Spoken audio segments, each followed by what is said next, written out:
রক্তের জটিল বংশগত রোগ থ্যালাসেমিয়া। জন্মের পর থেকে বাঁচতে হয় অন্যের দেয়া রক্তে।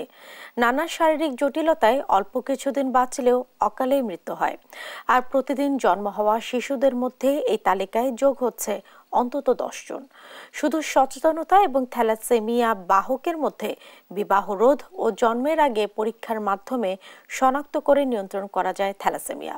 কিন্তু অসচেতনতায় প্রতিদিনই বাড়ছে বাহক ও আক্রান্তের সংখ্যা।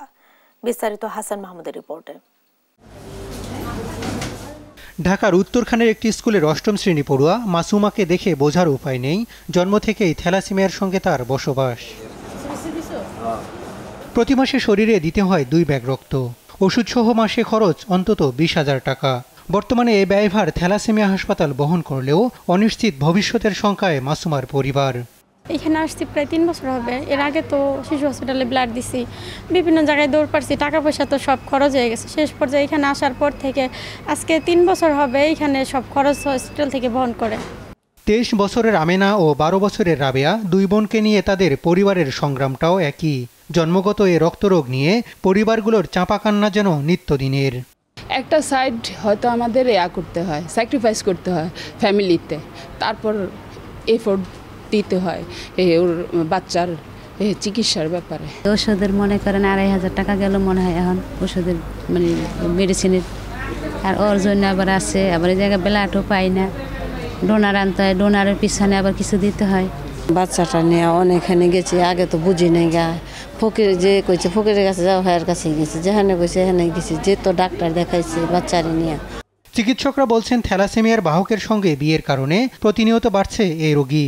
দিনে জন্ম নেয়া 10,000 শিশুর মধ্যে অন্তত 10টি শিশুর জন্ম থ্যালাসেমিয়া নিয়ে।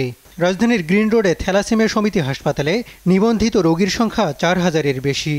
যতদিন জীবন পর্যন্ত বেঁচে থাকবে, জীবনের শেষ দিন পর্যন্ত তাদেরকে অন্যের রক্তের উপরে বেঁচে থাকতে হবে। অন্যের রক্ত নিয়ে নিরাপদ রক্ত তাদেরকে গ্রহণ করতে হবে। যারা জন্মগ্রহণ করছে অলরেডি থ্যালাসেমিয়া নিয়ে, তাদেরকে বাঁচিয়ে রাখা একটা বিরাট চ্যালেঞ্জ। এই চ্যালেঞ্জটা কারোর পক্ষে সম্ভব না, এর যতক্ষণ পর্যন্ত সরকারি পৃষ্ঠপোষকতা না থাকে। প্রথম সন্তান থ্যালাসেমিয়া আক্রান্ত হয়ে মৃত্যু হয়েছে, তাই দ্বিতীয় সন্তান নেয়ার আগে চিকিৎসকের শরণাপন্ন দোহারের এই দম্পতি। চিকিৎসকরা বলছেন গর্ভাবস্থায় পরীক্ষায় থ্যালাসেমিয়া শনাক্ত হলে এর নিয়ন্ত্রণ সম্ভব। বাংলাদেশে প্রায় 2 কোটিরও বেশি মানুষ থ্যালাসেমিয়া রোগের বাহক।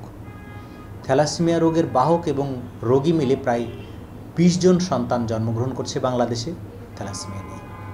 থ্যালাসেমিয়ার ব্যাপকতা এতই যে বাংলাদেশে প্রায় 6 লক্ষ ব্যাগ রক্তের প্রয়োজন হয় প্রতি বছর। এর 4 লক্ষ ব্যাগ শুধু থ্যালাসেমিয়া আক্রান্ত শিশুদেরকে বাঁচিয়ে রাখতে ব্যবহার করা হয়।